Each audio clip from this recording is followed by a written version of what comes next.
Welcome to the first topic and the first video on the previous year question analysis. पहला subject है polity और इसका पहला topic होता है द बेसिक्स ऑफ पॉलिटी. इसमें before we take a look at what the previous year question analysis is, we should just take a quick look at what exactly comes under the basics of polity.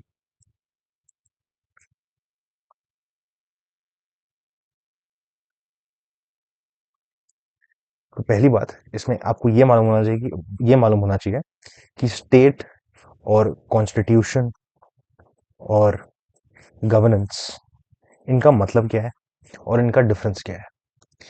When you are understanding this, you'll also understand other related concepts, such as what does sovereignty mean, what does rule of law mean, what are rights and duties, what is public policy, welfare state क्या होता है, public interest क्या होता है.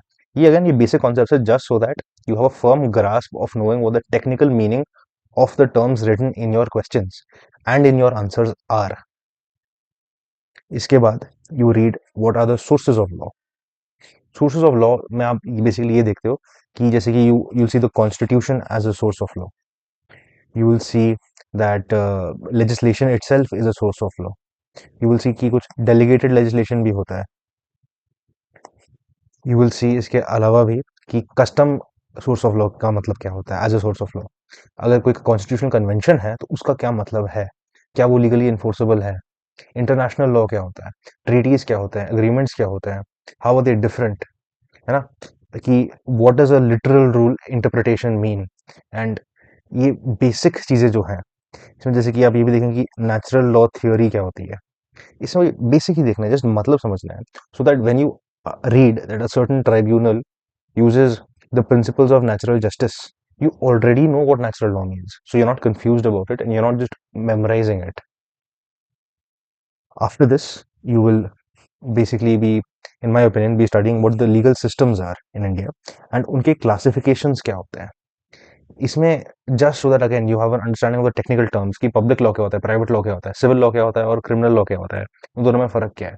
Constitutional और statutory और administrative law में क्या फर्क होता है, रेगुलेटरी लॉ का क्या मतलब होता है, इंटरनेशनल लॉ का क्या मतलब होता है, कॉमन लॉ क्या होता है. ये सब भी फिर से इसलिए है ताकि जो एब्सोल्यूट बिगिनर्स है they know the technical meaning of these terms. Somebody who's been studying for many years may not go through it this exact same way because उनको already इन चीजों का मतलब पता रहेगा. But still, since it is part of this topic, I would include it here. इसके अलावा अभी important चीजें आना शुरू हो जाते हैं जिनमें से क्वेश्चंस बनेंगे भी इसी टॉपिक से. जैसे इसमें एक आ जाता है एक इम्पोर्टेंट पार्ट, वो है स्ट्रक्चर. स्ट्रक्चर भी दो चीज़ों का देखा जाता है, पहले तो गवर्नमेंट का, फिर सीधा कॉन्स्टिट्यूशन का. कॉन्स्टिट्यूशन में ये देखना है कि अगर हमारे पास तीन ऑर्गन्स है, वो तीन ऑर्गन्स है क्या. हमको इसमें ये देखना है कि सेपरेशन ऑफ पावर्स क्या होती है, उसका मतलब क्या है. चेक्स एंड बैलेंसेस का क्या मतलब है. पार्लियामेंट्री एंड प्रेसिडेंशियल सिस्टम में क्या फर्क है, इंडिया में कौन सा सिस्टम है, रिपब्लिक होने का क्या मतलब है, फेडरल डायनामिक्स क्या होता है हमारे देश में, व्हाट इज डिसेंट्रलाइजेशन. ये बेसिक चीजें.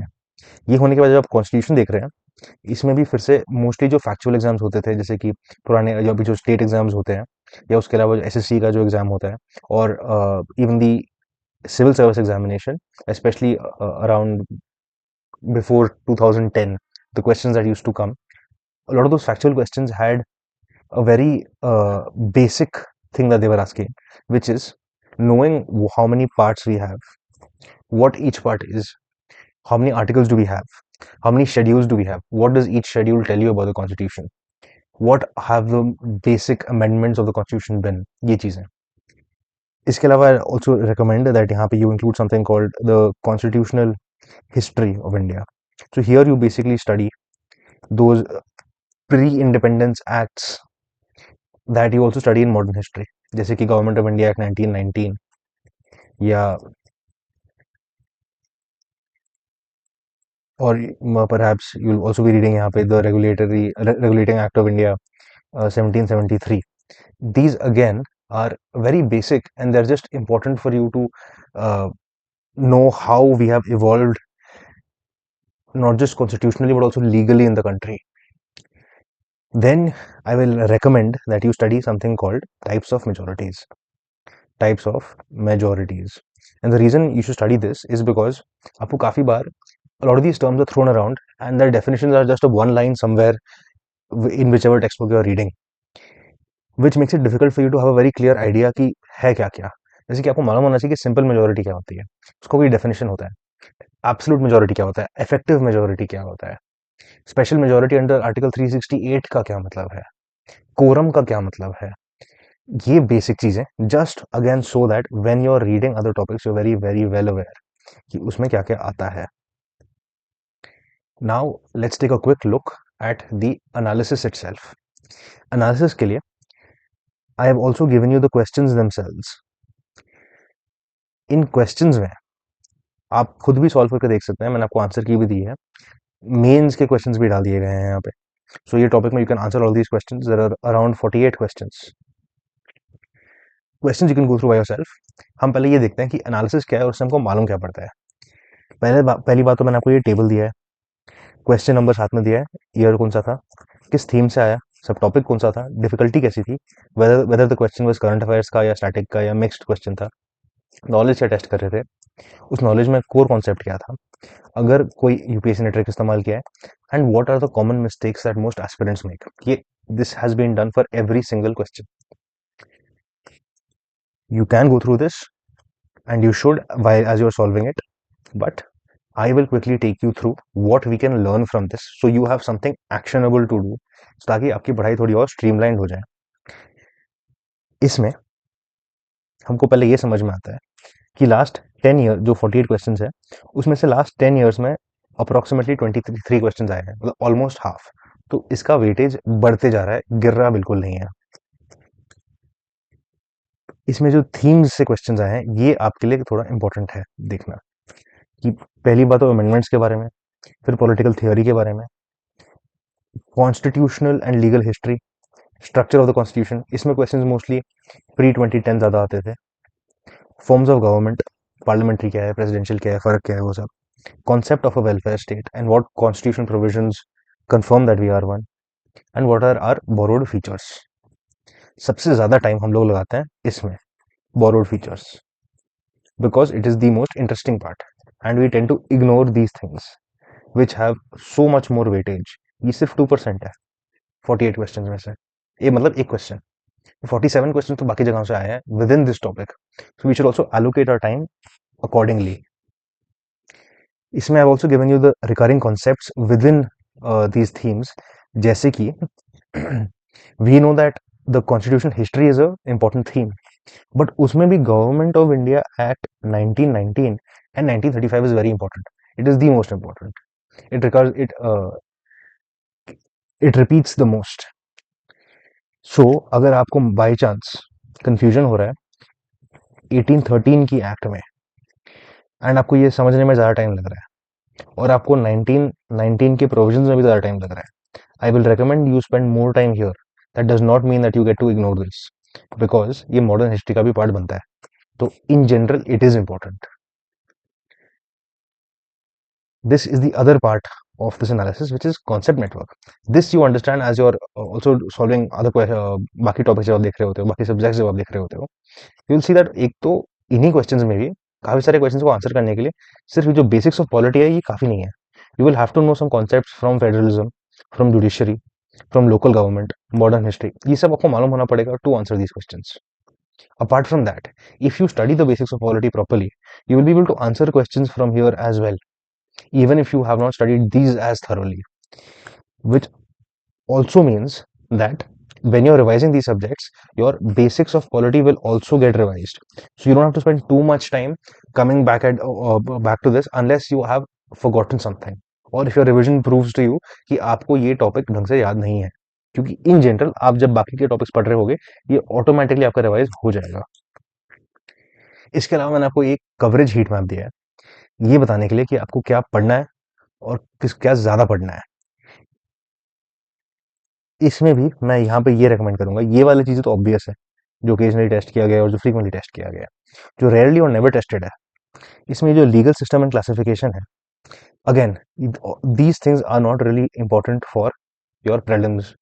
To answer a direct question. आ सकता है बट अभी तक आया तो नहीं है, खास तो नहीं है एटलीस्ट।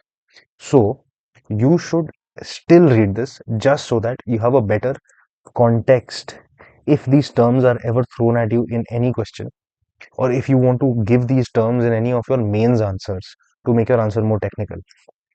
Similarly जो लास्ट वाला है, जैसे कि आप पॉलिसी, इस टॉपिक में हम पॉलिसी साइकिल भी देखते हैं, पब्लिक पॉलिसी मैकेनिक्स भी देखते हैं, गवर्नेंस वर्सेस गवर्नमेंट डिस्टिंक्शंस, ये सब जो चीजें हैं ना, इसमें भी आज तक खास क्वेश्चन आया नहीं है, बट ये आपको एक स्ट्रक्चर देगा जब आप ये पढ़ लोगे। So whenever you are writing an answer, you will have a structure for that answer through these key concepts. That is where it's useful. इसमें delegated legislation फिर भी, even though this is not really been asked properly, I will still tell you that it's important because it is a very basic concept of our constitution, our polity, and it is in fact so basic that in fact बहुत सारे test series में भी आपको मिल जाएंगे कि delegated question legislation पे questions. Lastly, I have given you something which is called the of course the predicted questions.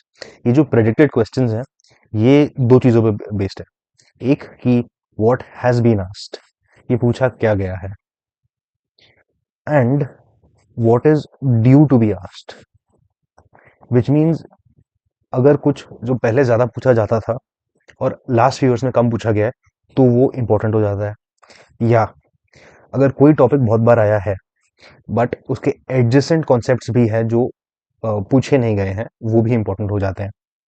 Similarly, if something has been asked at a very basic level, उसका next level of analysis becomes much more important कि वो आ सकता है। This will basically serve for you the purpose of, after you're done with reading this, just come back here and see if all of this makes sense to you. अगर आपको कोई doubt नहीं है किसी भी चीज में, then you're sorted. उसका मतलब है आपने इसमें से कोई जो मेन क्वेश्चन आने की लाइकलीहुड है वो आपने कवर कर ली है। You don't have to be worried about that. You also have a final preparation strategy with you कि हाई प्रायोरिटी क्या है, मीडियम प्रायोरिटी क्या है, लो प्रायोरिटी क्या है, वो भी आप देख के you can accordingly plan your study of this topic. This is basically a summary of what we learn when we read the final preparation strategy, कि हम फाइनली इसमें पढ़ क्या रहे हैं ये सब एनालिसिस करने के बाद। अगर आपको बाकी चीज़ें नहीं देखनी, आप बस फाइनल प्रिपरेशन स्ट्रैटेजी देख लो, ये चीज़, एंड ये देख के आप ये देख लो बस कि आपको मेन कहाँ पढ़ना है और क्या कम पढ़ सकते हो। जैसे कि जो लो प्रायोरिटी है दैट कम पढ़ने से भी चल जाएगा। मेन से क्वेश्चन जो है ये देख के भी आपको यही मालूम पड़ेगा दैट एक तो of course something like constitution morality are very important को 2 बार आए हैं। Apart from that the basics of polity जो टॉपिक है, it will just help you understand these terms कि पार्लियामेंट्री सॉवरेनिटी का क्या मतलब है। प्रोसीजरल और substantive limits in amending power जब कह रहे हैं इस क्वेश्चन में, इसके कोर डिमांड को आंसर करने के लिए आपको प्रोसीजरल एंड सब्सटैंटिव का डिफरेंस मालूम होना चाहिए। अगर आपको डिफरेंस ही नहीं पता, you will write a very generic answer and you will think that you've written a good answer, and then you won't get marks, and then you won't know why you haven't gotten marks, because ये basic चीज़ है, that's why we study this topic, is so that we understand these questions. Anyway, that is all. Thank you very much. अगर आपको ये वाला PDF चाहिए, you can get it from the Telegram channel @the aspirant network. ये same मैं आपको description में भी डाल दूंगा इसका link. Do answer the questions, do see if you can solve everything here, and all the best. See you in the next one.